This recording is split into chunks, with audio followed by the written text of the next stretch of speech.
Namaskar. There was never a better time for Ayurveda and other Ayush sector to grow than this post-COVID era. We have seen adoption of Ayurveda like never before. And if it cannot grow now, it will not get a better time.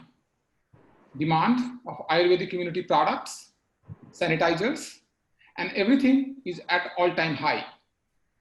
People who were not aware about Ayurveda sector, they were not using anything, they are also getting to know about the benefits of it. Ayurveda Expo is India's first World Assembly of Ayurveda, Yoga and Naturopathy. And it also caters to entire Ayush sector. The first edition was organized at India Expo Center and Mart, Greater Noida in November 2019. It proved to be the biggest platform for the domain of Ayurveda, Yoga, and Naturopathy. Today, we are honored that the head of Ayur Yoga Steering Committee and Director of India Exposition Mart Limited, Shri Vivek Vatsji, is with us. I would request him to present the welcome note for all of us. Thank you. Thank you so much, Mr. Ram Kumar ji. Namaskar to all dignitaries. It is a pleasure to have such eminent members on our panel for the 7th webinar of Ayur Yoga Expo. Today we have with us Mr. Sanchit Sharma, Executive Director, AIMIL Pharmaceuticals Private Limited, and Director, AIMIL Ayurveda Private Limited. Even in the times of lockdown, he created beauty and skin care product for the niche segment of Ayurveda Private Limited. Next, we have with us Mr. Abhilash K. Ramesh, Director, Kerali Ayurvedic Group. Kerali Ayurvedic Group has their own health resort, Kerali, the Ayurvedic Healing Village. Their Kerali Ayurvedic Products Private Limited caters to the in-Ayurvedic product segment. Next, we have with us Mr. Ram Srivastava, Director, Maharishi Ayurveda. Maharishi Ayurveda holds expertise in Ayurveda classical products. Then we have with us Mr. Arjun Vaidya. He is CEO, Dr. Vaidya's New Age Ayurveda. He is the first Ayurvedic entrepreneur to be featured in the Forbes 30 Under 30 Asia list for 2019. And of course, the mentor of this webinar is Mr. Ram N. Kumar, founder, Nirog Street. Nirog Street is an Ayurveda community exclusively meant for the Ayurvedic doctors and students. The idea of Ayur Yoga Expo was conceived by Guruji, Dr. H.R. Nagendra, and Chairman of IML, Shri Rakesh Kumarji. This was executed at IML at the international level to benefit the mankind under his blessings and guidance. In 2019, the first edition of Ayur Yoga Expo received humongous participation from Ayush industry. In fact, the international footfall was more than 1,000, which is a huge number for the Ayush exhibition sector. This time, in 2020, Ayur Yoga Expo will be held in October. The topic for today's webinar is COVID-19 era, challenges and scope in Ayurveda industries. As a director of India Exposition Mart Limited, I can understand the problems that comes across in the promotion, propagation, and exhibition of Ayurvedic products. We even know the way out. As associated with Export Promotion Council for Handicrafts, I am fully aware of the international barriers in products selling, and exports. Whenever we discuss about the promotion and propagation of Ayurveda with Mr. Praveen Prabhakar, I always try to figure whether we can create a platform where Vaidyas, professionals, policymakers, industry stakeholders, and students can come together and knowledge can be shared. Not only this, we try to connect them to the end users to generate business. Today, I can say that we are capable enough in it. With your support, I am sure in Ayur Yoga Expo 2020, we will be able to write a new story for Ayurveda. It is an undeniable fact that Government of India has been very bravely fighting against Corona. Ayurveda, knowledge of 5,000 years, has played a vital role to downgrade this pandemic in India. Ancient wisdom of science has now become evidence and research based under the dynamic leadership of Honorable Prime Minister Shri Narendra Modi. In the present times, Corona pandemic can be seen as an indication for Almighty God to all of us to learn from Ayurveda, how to live, how to boost our immunity. The registration today is majorly from the industry, those who can generate business, and the ones who are the policymakers. With my best wishes, let's start with the webinar. Thank you so much for your words and explaining us about Ayur Yoga Expo in detail, and all of us see it as a milestone in the journey of Ayush industry. May I request Praveen to run a video of Ayur Yoga Expo, please?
Thank you so much.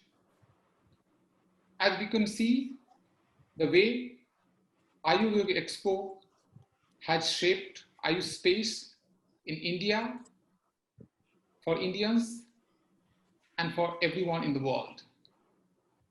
I am here with my co-panelists, Sanchit Sharma, Dr. Arjun Vaidya, Dr. Ram Srivastava, and Abhilash K. Ramesh to discuss this post-COVID scenario for Ayurveda.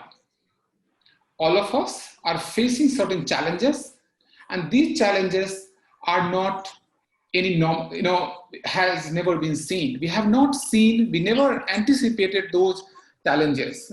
How all of us are going to cope, how Ayurveda fraternity is going to cope, how our doctors are going to take benefit from it, how the companies here can help the community in making better decisions for their health. We will talk about all these issues. I would take first a few minutes and I would request all my panelists to introduce themselves and then we'll start the panel formally. Let's start with Sanchit Sharma. Thank you, Mr. Ram. Thanks a lot for the introduction, and I welcome all the panelists over here, and I thank all the viewers for watching us live today. Good evening, everyone. So myself, Sanchit Sharma from Amil Pharmaceuticals, the Executive Director, and also we have started a new venture, Amil Ayurveda, which is dealing with the personal care products. Having all the range of sanitizers, and then the cosmetic range is there, which we are planning to launch since a long time. So that is in this post lockdown period that also we have launched. So this is about myself right now.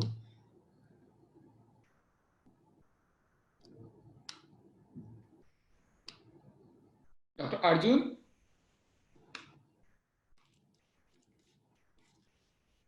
Hello everyone, my name is Arjun Vaidya, and a big thank you first to the Ayur Expo team and Ram, Praveen ji for inviting me to this session. I think the topic is one of sort of immense importance and interest at this time. As I said, my name is Arjun Vaidya and I'm the CEO of Dr. Vaidya's. My family has been in Ayurveda for 150 years now, but I started this company 3 years ago. With the view that I wanted to take my family's formulations and repackage and rebrand to appeal to modern consumers. Prior to this, my family was not in business in Ayurveda. My dada and great grandfather were Ayurvedic doctors. And so I started this company 3 years ago with that vision. I think as Ram mentioned, we are in unprecedented times, but in adversity comes immense opportunity for us as an Ayurveda sector. And so really excited to be on this panel with such eminent panelists and also discuss the scope of our industry going forward.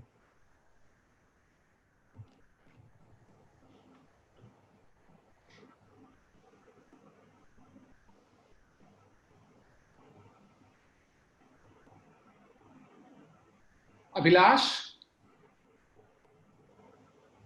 Hello everyone, I'm Abhilash, I'm the Executive Director for Kerala Ayurvedic Group. Thank you Ayur Yoga Expo, Sri Vikas ji and Praveen ji. Thank you for having me here. Brief about my company is, we are about a 110-year-old Ayurvedic company in various sectors. We're into hospitality, into manufacturing, we are also into services, and now gone into online consultations as well. I think this is a very adverse time, but I think Ayurveda has survived 5,000 years and will survive another 5,000 years. I don't think anything can stop it. It's just how we can use this opportunity, I would say, to its best and fullest. Thanks. Dr. Ram Srivastava. Hi, good evening, everyone. Thank you, Ram. Thank you, Praveen ji, for inviting me to this wonderful platform in which we get a chance to share our point of view in the current challenging times. My name is Ram Srivastava. I'm a director of Maharshi Ayurveda Products Private Limited. I'm also a trustee of the Maharshi Ayurveda Hospital in New Delhi. I'm also a trustee at the Maharshi International University in the US. So really excited to be here to listen to everyone and also give my point of view in the current situation. So thank you.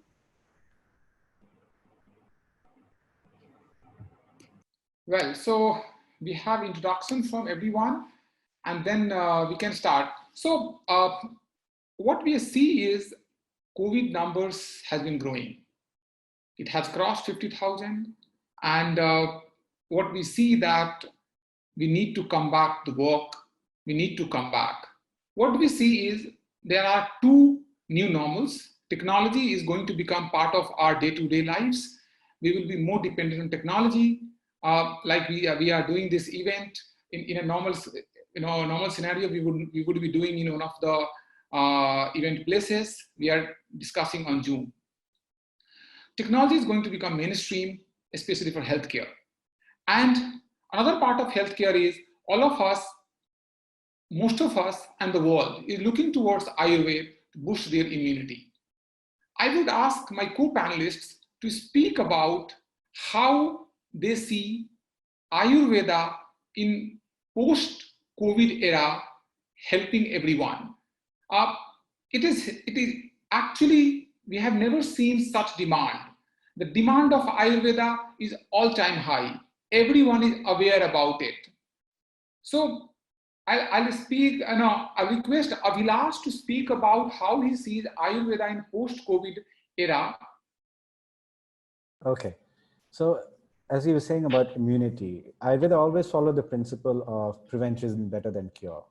And in these days, it's better to be stronger, build your immunity. And Ayurveda really pushes that philosophy.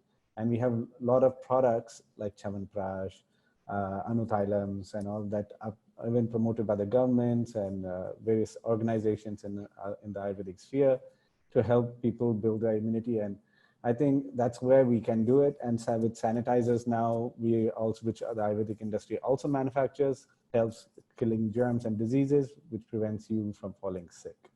So I think this is a good opportunity for promoting Ayurvedic products in that deal with the immunity, that helps you strengthen your immunity. It's good. So you're actually saying that basically what happens is COVID is new to both Ayurveda and allopathy, and it is actually bringing both the pathies on a level playing field. Yeah, that's true. And this is where what we see is that we have advantage of prevention, immunity, and mental health. So it is actually time to dissolve silos and embrace integration for a greater good. Sanchit, how do you see a post-COVID era for Ayurveda?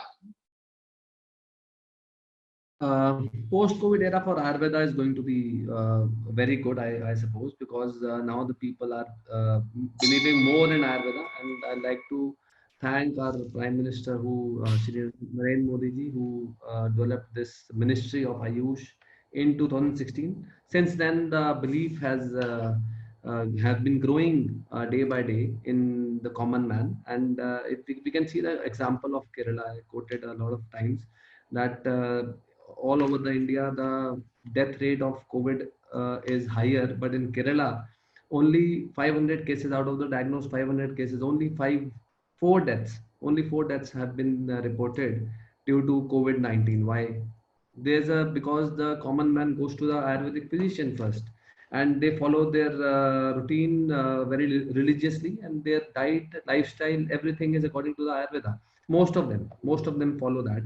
And that is why we can see that the Kerala is having a very less death rate, and even in Goa, where we can see the Minister of Ayush, Shripad Yasho Nayak ji, they had allowed to use Ayurveda remedies in Goa, and then now Goa is COVID free. There are no patients of COVID in Goa right now.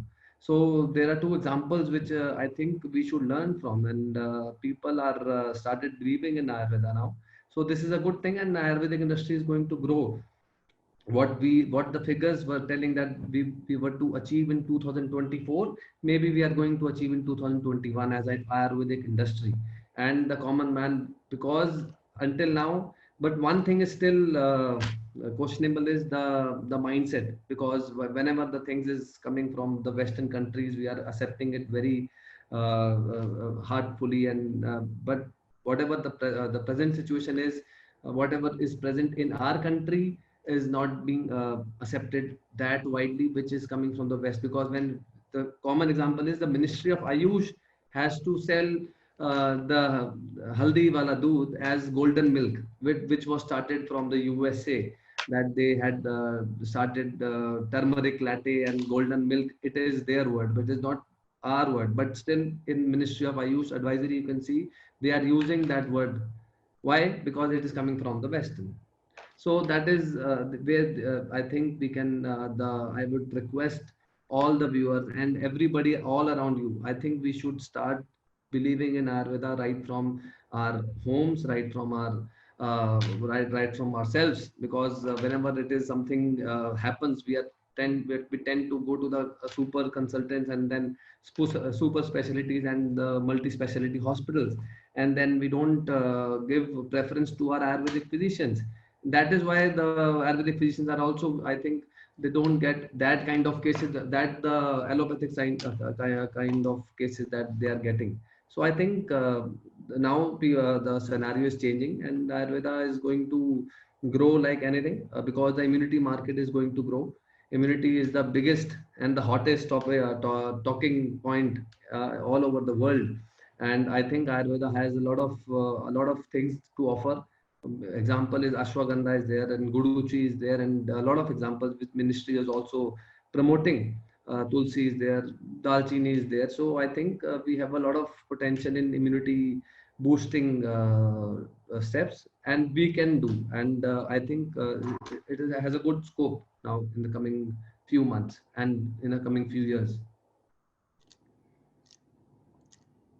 Sanchit, you rightly said the world has adopted Ayurveda in various ways. In the name of modernism, we have actually left a lot of good heritage that we had. In fact, what we see is turmeric milk is globally available with modern names like turmeric latte, which people see it as a health drink, and they have been taking it. India is the largest producer of turmeric, and it owns basically GIS on that. I would like to go to Ram Srivastav, and if you can share his views, how he sees Ayurveda in post-COVID era. So my views for the post-COVID era are very clear. You know, the world superpowers are going to change. India is going to become a Jagat Guru. You know, the way our Prime Minister, like Sanchit said, dealt with the, this pandemic in controlling it in India, it is very clear all eyes of the world are on India. India will become the next superpower in taking yoga, Ayurveda, and our Vedic sciences forward. It will, and like you said, technology will play a key role. Technology of how we can, modernize Ayurveda, how we can take yoga, and how we can make capsules of these and disseminate throughout the world. That's very clearly going to happen going forward, and yoga, Ayurveda, and things like these are going to dominate the world going forward. It is, in every literature you see, every news report you see, everything is reflecting towards that. I'd like to just take a minute and reflect on the pre-COVID era or even the current numbers. So if we look at today's number, 3.5 million people affected by Corona, more than 270,000 people dead from Corona. But if we look at the remaining number, billions and billions of people scared, don't know what to do because of two reasons. One is the threat of Corona. The other is they're all locked up in their places. It's once in our lifetime a situation that has happened is, India is suffering from the same problem that America or Russia or China or any other country, the whole world is in this together. There is restlessness, there is discontentment, and there is a sense of insecurity of what's going to happen. And this is where, a knowledge of Ayurveda comes in, because, we all know, and all of our people in this room, all the panelists here are eminent leaders of this knowledge. We all know Ayurveda is not just selling products. Ayurveda is not just creating markets or demands for our specific product. Ayurveda is science of life. And the role of the Ayurveda industry right now is a guidance role, it is a leader role, because Ayurveda is not just a trial and error industry. I apologies for me to saying, it's not based on a certain molecule which is researched and then, sold in markets for 10 years and then later taken away. It is science of life, which is the responsibility of the Ayurveda industry to take forward and disseminate in a very proper and in its true value. exciting. And yes, you rightly said that it is just not about selling, but it is actually about keeping everyone healthy. What if people do not fall ill? Absolutely. I would like to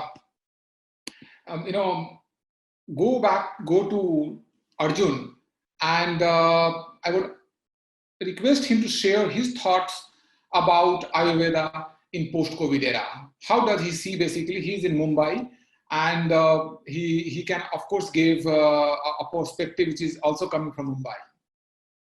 So I think thanks for that, Ram. I think it's important to say that I'm in Mumbai because yes, we are in probably the worst hit city in the country for COVID-19.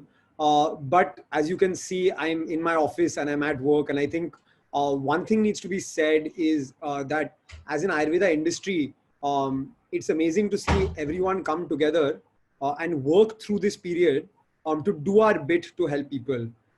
So I think a lot of the panelists before me, Abhilash, Sanchit, Ram, said some very important things. And I'm going to just add a few points to what they've said. The first thing, Ram, that you said was a new normal. And that is really something that all of us need to learn and accept.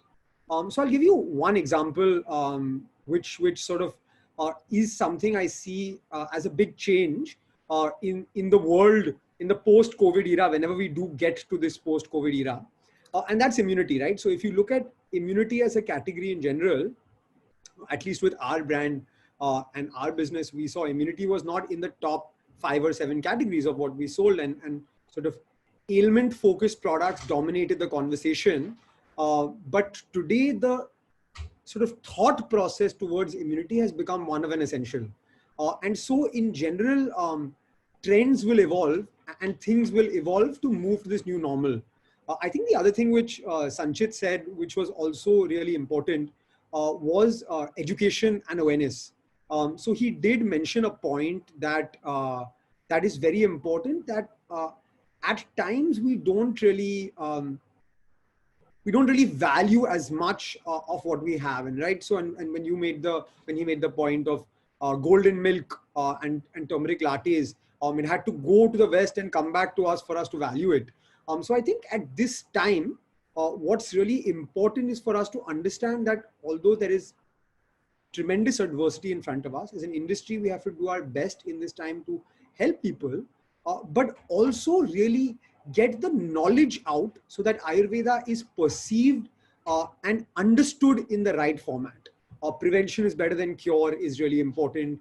To understand that for certain things, Ayurvedic principles believe in long-term rather than short-term or symptomatic.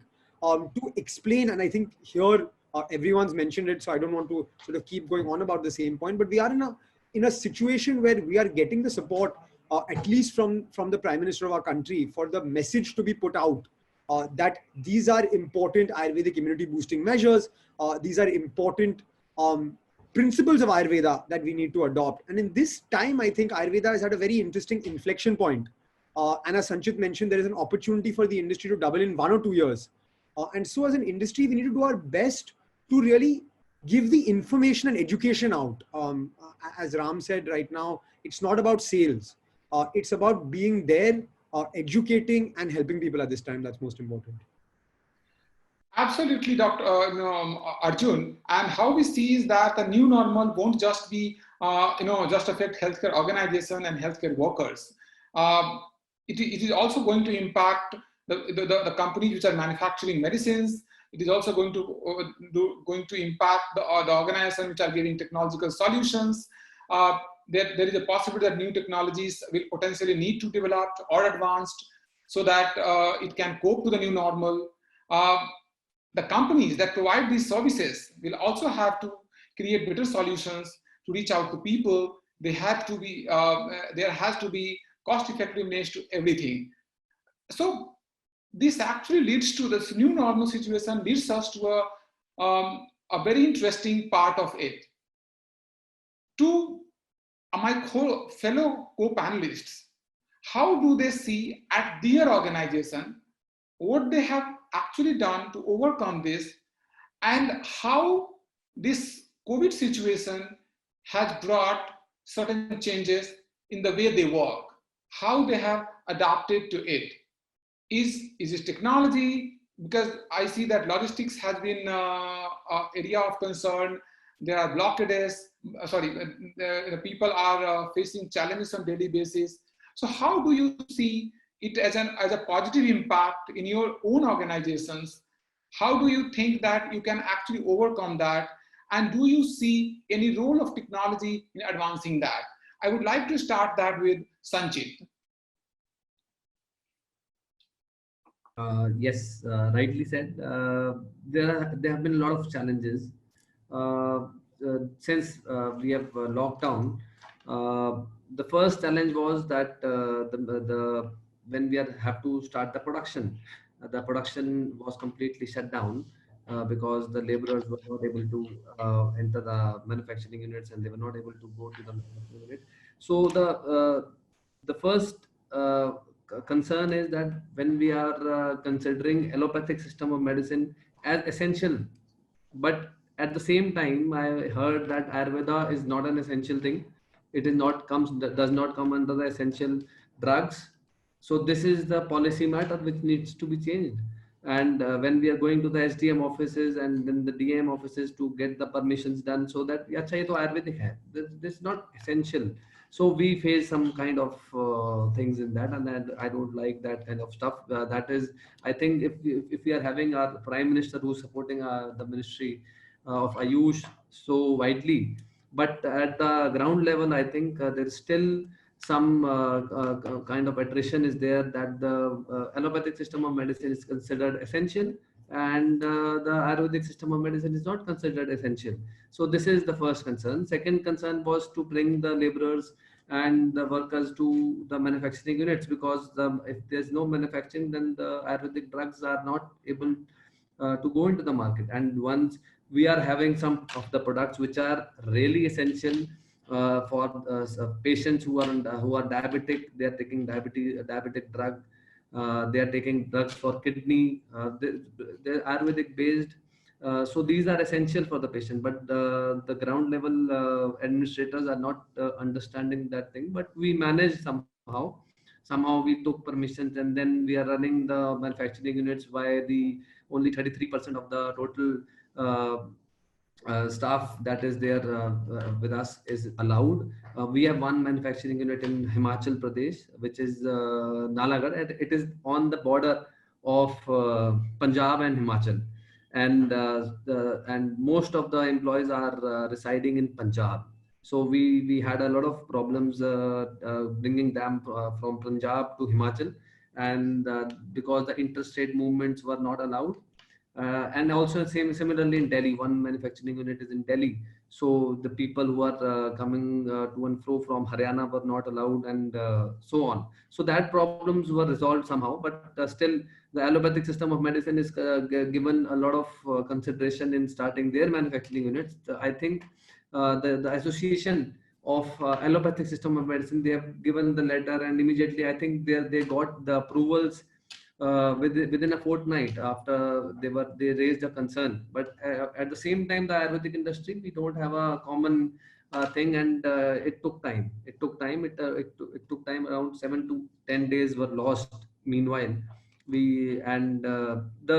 now the concern is the field staff, because we are promoting the medicines through the Ayurvedic doctors, and we have a field strength of around about 1200 all over the India, and they are covering the doctors and they are getting prescriptions from them. So we don't do any OTC stuff till now. We are not doing it. So our representative goes to the doctor and they get the prescriptions. So that is not going to happen anytime soon, and because the doctors are also refraining even in the green zones where the representative can go out now, but still the doctors and the representatives are also not willing to move out. And I think we have to adapt. We have to adapt, and we have to take help of technology. And I would like to mention one such app is Nirog Street, which is doing really well. Last 2 years, we have been doing really well, and we have already, I think, more than 40,000 doctors are on that Nirog Street app. And these kind of interventions will have to be done, because that only can help us, because in the next 6 months the working in the field will be really really tough, and we have to take a lot of precautions. Still we will not be able to recover the loss that is going to happen with the field work that we were doing. At the same time, we are adapting to the situation, and we are also thinking new ways out what we can do and what we can do to reach the patients and the doctors.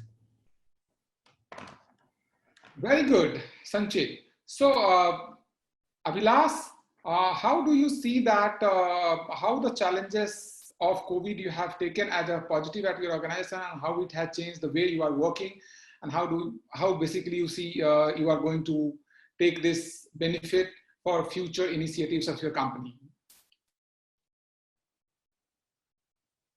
For us, sorry, I think for us as a company, it was a boon. I would say it was really good for us. What we thought we would do in next 6, 7, 8 years in terms of adoption of technology, automation of plant, getting direct access to customers, all happened overnight. For a short example, we were always manufacturing sanitizers pre-COVID also. So we got classified under essential. So we were one of the few lucky ones whose factories were not shut immediately. Was never shut actually. And we were able to scale and take advantage of the situation and benefit and help benefit the people also. We donated a lot of sanitizers to our local communities, polices, frontline workers and all. And what we saw that similar to what he was saying, our sales guys can't go really out. They were stuck in things. So then we overnight built a system of telecalling and made them all telecallers.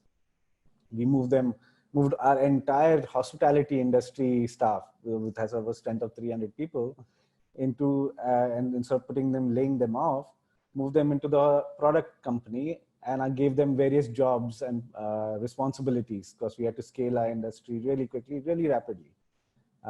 Gave them various tasks, data collection, data mining, data calling. These are people who have never even done something like this. We launched our own telemedicine services overnight as well.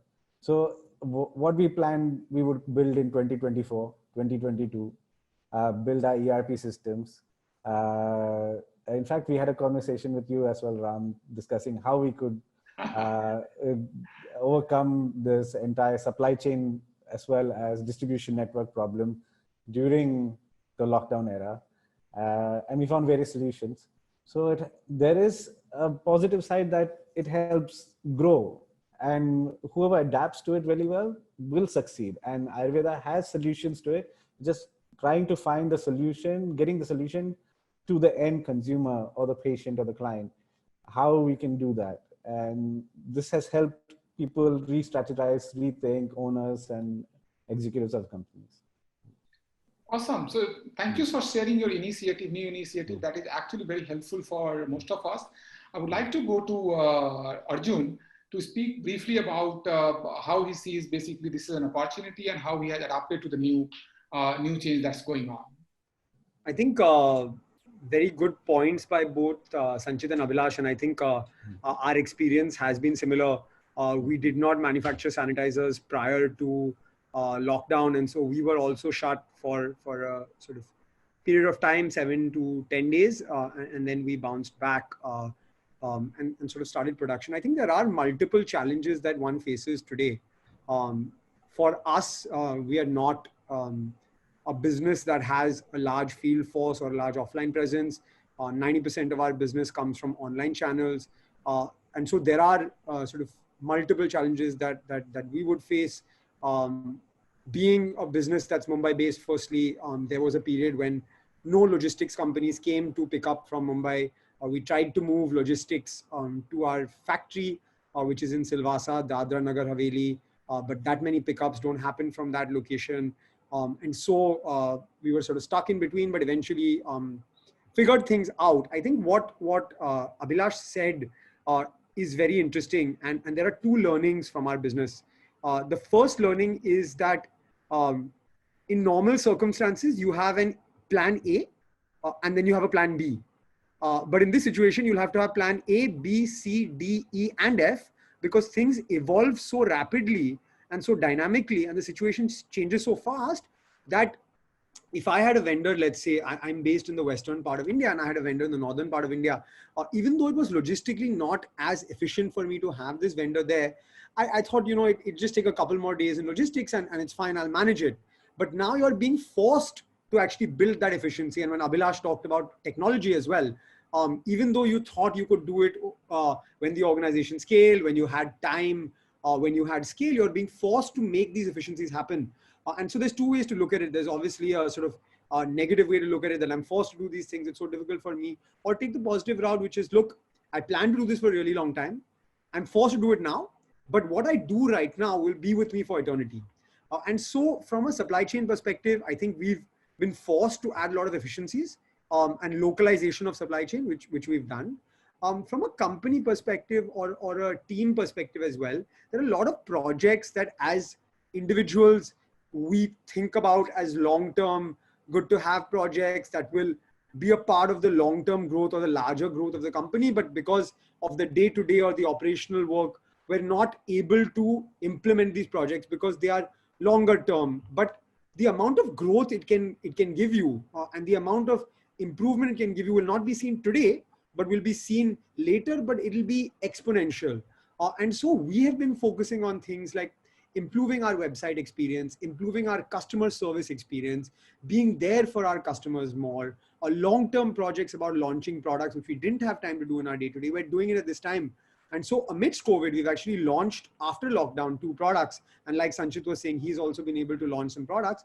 So using this time productively and positively, and letting your creative juices flow, because you're not spending so much time in the Mumbai traffic and the commute, and really letting your creative juices flow is the approach we've taken. Good. So I go back to Ram and my namesake basically to ask him what his views are. He had also prepared a small presentation that he would like to share with us. Ram. Oh, so, okay, let me just pull that presentation up, and I won't take much time. I'll just quickly go through it. So my perspective is taken forward. So this is just a picture of Maharishi Mahesh Yogi ji, who's our guiding light, and the company is basically named after Maharishi. So in my presentation, I put together 4 aspects of our business, products, services, education, research, and the nonprofit aspect of Maharishi Ayurveda is transcendental meditation. So I'll try and be very quick with the presentation, and if any questions come up, we can of course address it later. So, everybody discussed about the challenging situation in terms of logistics, supply chain, and all of those things have been discussed by the panelists, so I won't touch that again. But in our case, international logistics was even more challenging. So in this situation in which, we heard about Italy being the worst affected countries initially in COVID, there were still demand for Rasayana products that we manufacture. And the challenge there was to make them available when this country needs it the most. Along with that, we also developed protocol for immunity boosting Maharishi Ayurveda products for the international Maharishi Ayurveda doctors that have been practicing in multiple countries. So from the product perspective, we did this. We have a Maharishi Ayurveda hospital in Shalimar Bagh in Delhi, which is the state-of-the-art Ayurveda exclusive hospitals in which we treat about 15,000 OPDs and 600 IPDs from over 85 countries every year. So now this hospital has been converted into a COVID-19 testing center and a quarantine facility by the Delhi government. So all our staff, all our great Vaidyas, our nurses, everybody is now directly associated by helping the COVID quarantine patients as well as positive cases. Going forward, you mentioned technology, Ram. So, what the first initial things we started doing was using platforms like webinars to really contact our customer base as well as the end user, to assure them that, this time is an unprecedented time. We've never seen this in the past, but we will come out of it. And, here our senior doctors have taken the lead to deliver upon these webinars. We've also done doctor-specific webinars. So, when this lockdown came about, all our Ayurveda fraternity was shut. all the dispensing doctors, all prescribing doctors didn't know what to do. All their shops were closed. So the first thing we did, we went to Dr. Tanuja Nesri, the head director of All India Institute of Ayurveda. We said, ma'am, there's a big confusion in the market. Doctors don't know what's going to happen. And she warmly accepted our invitation to give a presentation on webinar to all the doctors that have been prescribing or connected with Maharishi Ayurveda in some way. Following that, we've been continuously also doing case study based webinars. This also relates to the point that you made, what will happen post COVID. So, Sanchit made an important point. Immunity is the word of the hour, and it's going to be staying here for a long time. So now even people, so I'll just give you a simple example. A person living with diabetes before was continuing to live with diabetes for a long time just by taking insulin. Now he realizes that because I have diabetes, I am more susceptible to be infected by coronavirus. So he also not only wants to be away from corona, but also wants to treat his diabetes. So that's the awareness that has come into people. And now people know Ayurveda is the solution. So case study based webinars for our Ayurveda doctors have been done so that these modules of prescription have been prepared. Going forward, we've also initiated a free course on Ayurveda by our international university, which is based in the US. So anybody who wants to know about Ayurveda can take this course and learn more about Ayurveda. Researches, we've been a research-based company. We've done more than 100 researches published, and so I'm going to skip this slide because I want to keep it short. Going forward, so Amrit Kalash was one product that Maharishi asked us to create for creating a disease-free society. So this is one product that Maharishi says is for prevention and cure. He says create a product that will elevate the level of humanity, and do research on this. When we did research on this, we found this is 1,000 times more efficient or more effective than vitamin C and E. So again, going forward, last slide talking about Transcendental Meditation, that is the non-profit arm of the organization. So we have centers in more than 150 countries, more than 700 scientific researches have been published on Transcendental Meditation. And in this time when people need things like meditation the most, all our teachers throughout these 150 countries have been gathering groups of transcendental meditators and taking them through, again, using the technology of Zoom and taking them through group meditation sessions. So just to conclude, coming back to nature, coming back to the self is the solution that Ayurveda, yoga, all our Vedic sciences provide, and is useful for everybody to take in their lives. Thank you, Ram, for letting me present that. Awesome. Good to have you, Ram. Sanchit, would you like to share some thoughts about and what is your Ayurveda is? Looks very exciting to me. The name is very exciting, at least. Though I have grown very old, but still sometimes I feel I should look, as young as you are. So if you could please. So Ayurveda, I've been working on that from last 3 to 4 years. So this is Ayurveda for a youthful you. Basically, having products because I'm having a lot of interest in formulation development since start. So we thought that the market demands products which are free from harsh chemicals, which are free from harsh sulfates and parabens and the silicones, petroleum products. So we were developing a range of cosmetic products which are there from last 3 to 4 years. So we have a dedicated team of formulation and development experts. What I saw in the market is that people are charging a lot of premium on that.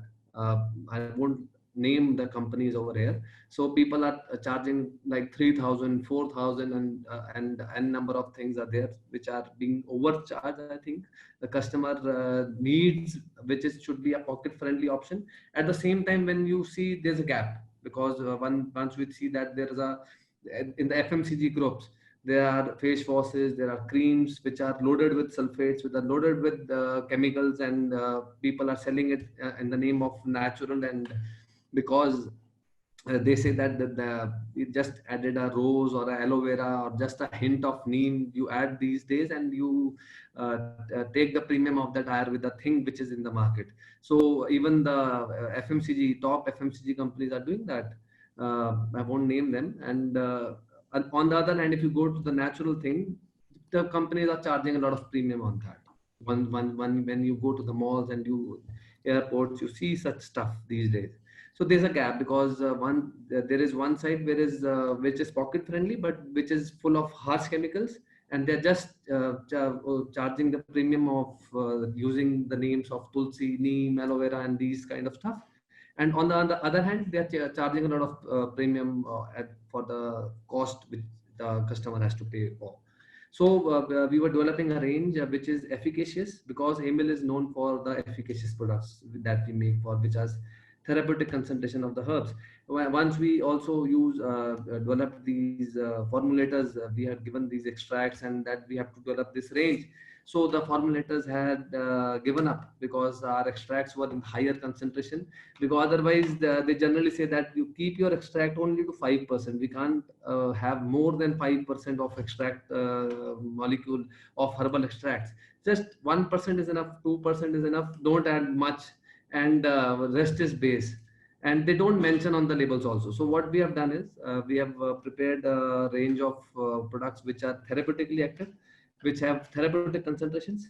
At the same time, they are free from harsh chemicals, and the base that they are used, which which company which says that we are chemical free, they are not telling the truth, because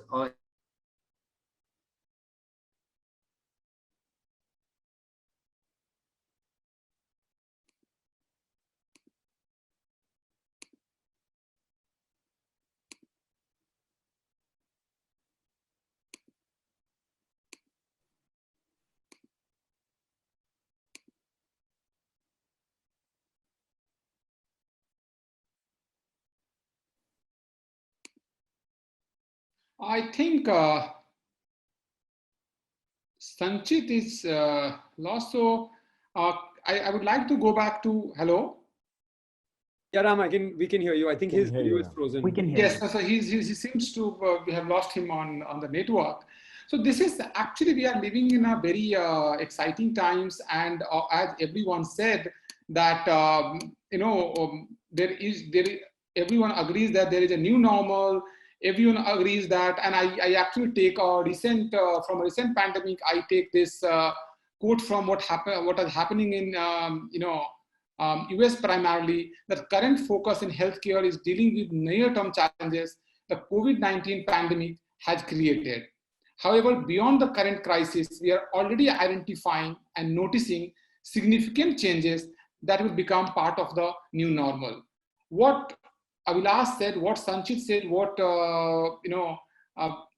Arjun and Ram said, it is actually delighting to see that what we see, the vast number of technological changes and advancements that happen. A small sample of technologies that may be part of our new normal is telemedicine, chatbots, remote monitoring of patient by the doctor, and how do we take benefit of it in also strengthening the supply chain of Ayurvedic medicine. So I would like to open the floor for questions now. And we have some hands up already, and we would like to take them forward.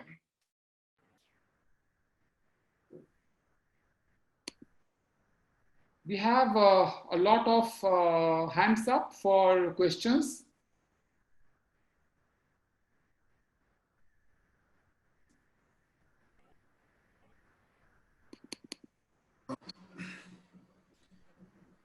Q&A section में देखिए. The first is Kajal Sharma.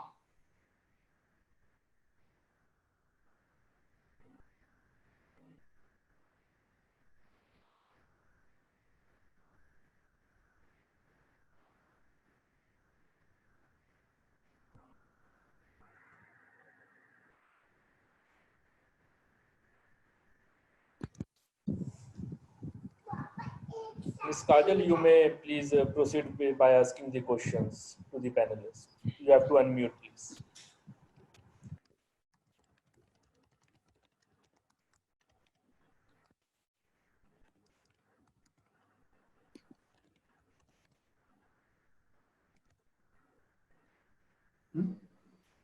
Okay, we can go to next.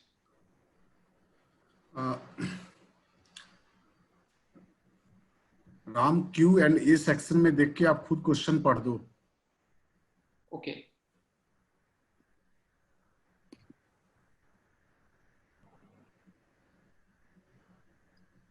Okay, so what we see is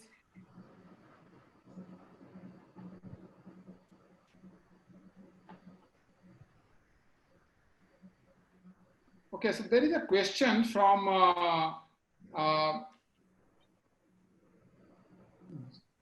Jinendra Dutt Sharma, and he asks, I hereby have a query that what is the role of Dincharya, Ritucharya, Raticharya, and other such healthy lifestyle in such pandemics? Why are not people being properly made aware about them? Arjun would like to answer about this. Yeah, sure. I'll take that question. I was just going to actually chime in. So I think a very good question, and I think something that we've been saying a lot in our communication and content right now is that there are that a large part of our country and the world is stuck at home, and so two things can get disrupted. One is your daily routine, which is your dincharya, and the other is the frame of mind as well. So these are two really important things that we need to keep in mind in this time. So for example, if you are at home, sometimes people tend to adopt a sedentary lifestyle with the excuse that I cannot go out, I don't have space to exercise, etc. All of that. So one thing which we are propagating to people is at home, being at home, if you adopt a sedentary lifestyle or poor eating habits, Ayurvedic supplementation cannot help you. And as a few of the panelists have mentioned before, Ayurveda is a science of life. And so you need to couple an active lifestyle and healthy or nutritious eating with Ayurvedic supplementation. So that's the first thing. And the second thing, Ram, is just a sort of positive mental frame of mind. And I think that's also really important because we're faced with a time where we don't know what the end is or where the end will be. And so acceptance and positivity is really important. And so I think that really using Ayurvedic principles for having a good routine transcends, as Sanchit said, 5,000 years, and Ayurveda will be there for another 5,000 years. So it transcends whatever pandemic or whatever situation we're in, and the principles still remain the same. Good. So there is a question for Sanchit from Ms. Parul Prohiji. She's asking, you mentioned about Goa and Ayurveda medicines being curing them. She's asking more details about the medicines are being used and how they have done that. Whatever I have heard, that is, they have been using Ayurvedic preparation. They have been using ashwagandha. They have been using guduchi to treat the patients. Yesterday, even Dr. Harshvardhan also said that they are going to have a proper trial on ashwagandha, guduchi, yashti madhu. This is Glycyrrhiza glabra. And we have already heard that Glycyrrhiza glabra has antiviral properties. And now they are going to really study, and they have been incorporating these drugs to those patients. People is there, and they have been using, and even in Chaudhary Brahmprakash Ayurved, the hospital that I've heard that they are using these drugs. And even one drug is Fifatrol that is manufactured by Emil Pharmaceuticals, and that we have given a proposal to the task force, and it has been it is on the verge of acceptance because they have put some queries, and the queries have been answered.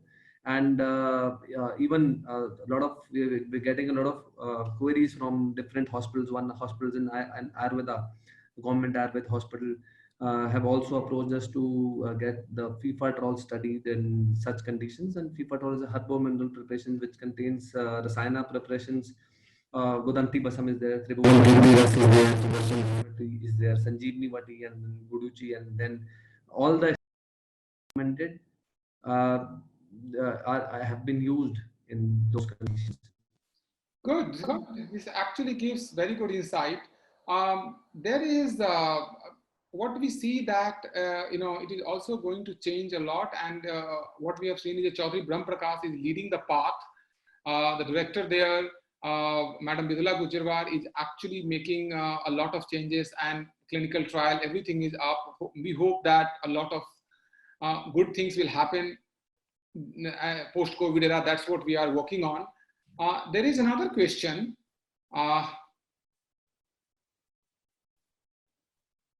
Okay, this question is from Funny Rajke. Part of the reason why there is less acceptance is due to scientific proof that the modern consumers look for.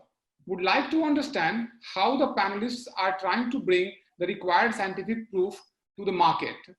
Though, of course, we are working as an organization, our endeavor is to bring best quality products for the doctors and through doctors for the public.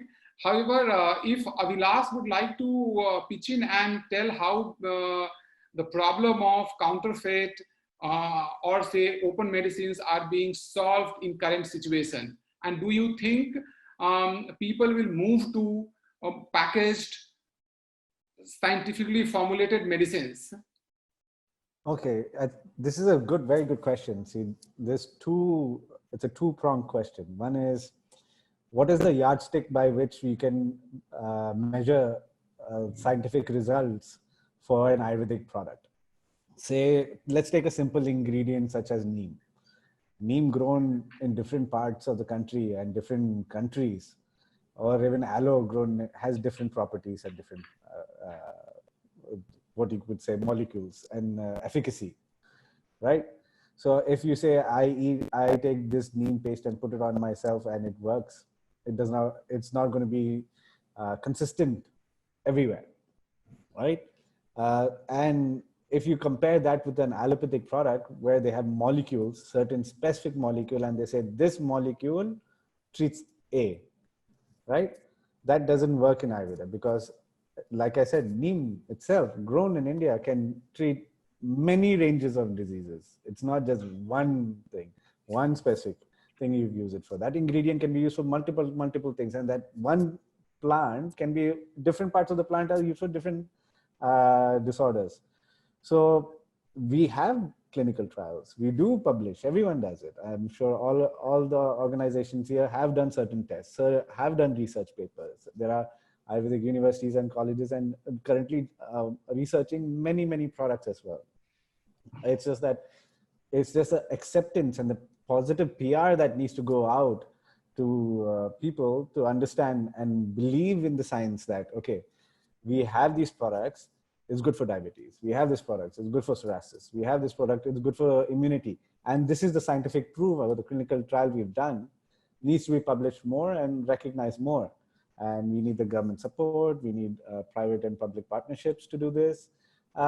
Only then and once the India as a country accepts it, it'll work. Because right now, what we see, like with the golden latte, when someone outside the country said golden latte is very good, and they have done certain XYZ tests and said, now in India, because of golden latte, you can live to 100 years old or something. Right now, it's a trend in Starbucks, it's a trend in India, and everyone wants a golden latte, and certain big companies are launching it as golden latte in India as well. When everyone knew that turmeric is very good for our health. Do we need a test to say turmeric is very good for our health? Only then you will adopt it? No, everyone knows it. It's common sense. But okay, we can run a test. We've done many clinical trials also on it. And that's how, that's one part of the question. And second part is, in terms of counterfeits, follow the standard procedure. Check labels, check ingredients, check the licenses the companies have, and make sure that you're buying not from a spurious company, you're buying from a well-regulated company that's well-known in the market. Buy from good sources like Nirog Street. You'll not go wrong then. Yeah. Good, Abhilash. So there are a lot of questions about yoga. So I'm actually leaving them, and probably they can ask the same questions in next session, where a lot of good the leaders who are making yoga happen. There is an interesting question, and it comes from Milan Mehta, and it is saying, what are the key problems in sourcing genuine raw materials? Who would like to answer this? Ram? Yes, I can take that question. There are genuine problems in sourcing raw material. So I think Abhilash, in fact, answered part of this question even before, saying deal with reputed companies, deal with standardized players in the market. So that is, of course, a standard answer to it. But what has happened is, going forward, there have been systems that have been created even in the Ayurveda industry. Just a basic example of a system is an ISO, is a WHO GMP, is an organic certification system. And if companies follow these specific standards that have been carefully thought of and actually genuinely comply to these, you can't go wrong anywhere. So I'll just give you an example, that we make a lot of certified organic products, especially for the international market, in which there's a transaction certificate that is passed on right from the grower of that herb to the mover of that herb, to the consolidator of that herb, to the supplier of that herb, to the company that we manufacture, we're the manufacturers, and it goes all the way to our buyers who are based in America. So, this chain of certification that is attached to it. Having said that, it is also very easy in our, we're all aware of how India operates, and it is still, possible to find a loophole around that chain. But, if we believe in our science, and if we don't want to, degrade the name of our science in India as well as internationally, if these systems are followed to the last %, then we will ensure we get quality raw materials, supply it in a quality format, and get quality results out of it. So just to give you, an example on the supply chain. Oh, good. So we have a question, in fact, about integrating technology with Ayurvedic procedure to make it adapt to ever-changing scenario. The question is, which level do they begin? Should I answer, or any other panelists would like to take that? You can answer it. This one, yeah. Okay. So there are some questions on tech. So let me take all of them together and let me answer, because we do not have a lot of time. We have just 5 minutes left. There is other question is from, is regarding what students can do, Ayurveda students can do. The question is from Bhavna Pandey. There is no better time than actually starting your own practice and start doing active teleconsultation. This is a huge demand, and you can actually make a better livelihood for you and a better good for entire community of doctors. From a tech perspective, what happens is currently the question is coming how they can actually also make their livelihood work. Is people are likely scared. They are not going back to the clinic so soon. It is true. So what you can do is you can start with basic things, like you can start talking to your patients. You can start instead of, if they cannot come, go back to them. Probably find a way to send them medicines if they they need it. So you should find ways to engage with them. Use technology or a platform which helps you in doing teleconsultation, which also helps you in sending medicines to your patients, and that also helps you in making margins on that, so your livelihood is not impacted. So it starts from basic consultation, it goes to prescription, it goes to record keeping, making clinical possible for everyone. So it can go to multiple things, but starts with telemedicine or chat that you do with them and sending medicines to them. This is the only start that we can have. There is one question for Sanchit. Sanchit, this is asking, what is the base that you are using in your products that you are making in Ayurveda? In Ayurveda, we are using natural herbal extracts, and along with that, we are using some excipients which are usually. I already told that we are very transparent. We are using xanthan gum, we are using pectin. Along with that, we are using sulfate-free surfactants, which are mentioned on the fact sheet, that what we are using, everything is mentioned. We are using surfactants are there, and there are some humectants are there. We are using vegetable glycerine and these kind of stuff that is required to manufacture the personal care products. We are using them, and we are mentioning on the pack clearly that what we are using and how much we have put into it. Good. So there is a question from Dr. Puneet Endle, and he asks, what is the biggest learning professionally and personally for me, I'll tell you, start adoption of technology. Even being in technology, I never adopted technology like I'm doing today. And the technology that we are building is easy to use. Anyone can use it. It is open. It is the doctors can use it. People can use it, and you can connect with all your patients using the technology. That's what I see. There is probably the last question that we will take is coming from. Yeah, it's coming from Mr. Kesav Dubey. How is it proposed by Ayurvedic companies, industries, manufacturers to scientifically validate more and more herbal drugs, formulations, and APIs with clinical research, trial, and drug discoveries? Sanchit, would you like to answer this? Yeah, Last question. the drug discovery and that they're talking about starts from the when we have developed a drug, and we need to do the preclinical studies. And I think in Ayurveda industry, the preclinical studies were lacking earlier, but now I think all of the companies and other companies are also, we also are doing the preclinical studies, which comprises of the preclinical studies, subacute toxicity studies, acute toxicity studies, which establish the safety of the product. Like I said, that when we are using rust preparation, then we have to establish the toxicity, whether it is not hepatotoxic, it is not nephrotoxic. So we are ensuring those kind of stuff. So we have tied up with a lot of CROs and a lot of institutes that we are working with for those authentication that yes, it is preclinically tested. Then we go on to the clinical studies, small scale clinical studies. Then we go on to the large scale clinical studies. And then once the drug is launched, we have also started, what we are doing is post-marketing surveillance, which in allopathic system, they call as phase 4. So I think in Ayurveda industry, I think we are doing the phase 4 studies. We have those phase 4 studies for our 3 to 4 products, where we collect data from all the doctors from all over the country.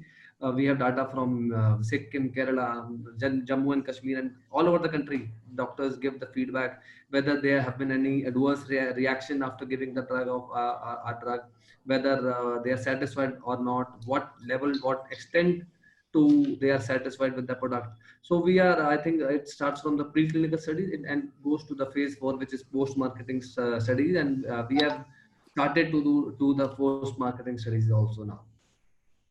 Very exciting, and it finally comes to a last phase of our discussion. Quickly, in 30 seconds, if somebody could answer. The question is from Dr. Anil Shuklaji from Mumbai, and he asks how many actual WHO GMP compliant manufacturers for Ayurveda product. So I would like to answer on behalf of all the panelists that at least for this panel, I can say everyone is a compliant manufacturer, and India is all about quality. Most companies in India do manufacture quality medicine, so it just needed to check. Yeah, please. But still, I think the WHO GMP norms that are there are still, I think they are not including the Ras Aushadhis in that. So all the products which are containing Ras Aushadhis are not included in this WHO GMP list. So that is a bit disheartening. And if we can work on that, then it will be a very good thing. So I'll request what are the policy makers that if the WHO GMP norms can be tailor-made according to the Ayurveda system of medicine, then it will be much better. Otherwise, according to the allopathic system of medicine, they're only considering herbal extracts in that. And we all know that Ayurvedic system is more potent when we add the phyto extracts along with the Ras Aushadhis. So I think we can improve on that part. Awesome. So I would like to hand over the session to Praveen. He would like to give vote of thanks, and also he would like to say show a video of IEML. Praveen. Thank you, Ram Kumar ji, Sanchit sir, Ram Srivastav sir, or Arjun Vaidya ji for such a wonderful and informative session.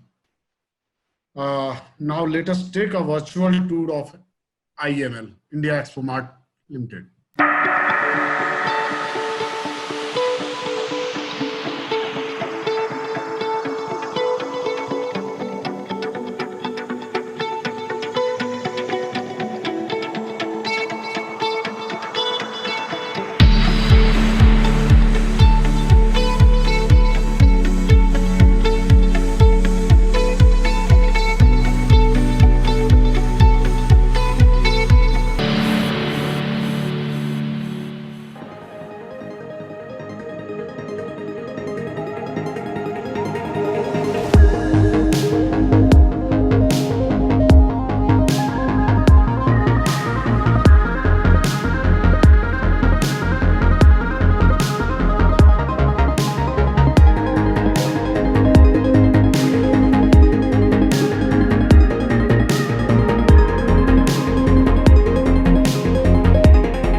Thank you, all of you. Thank you, everyone.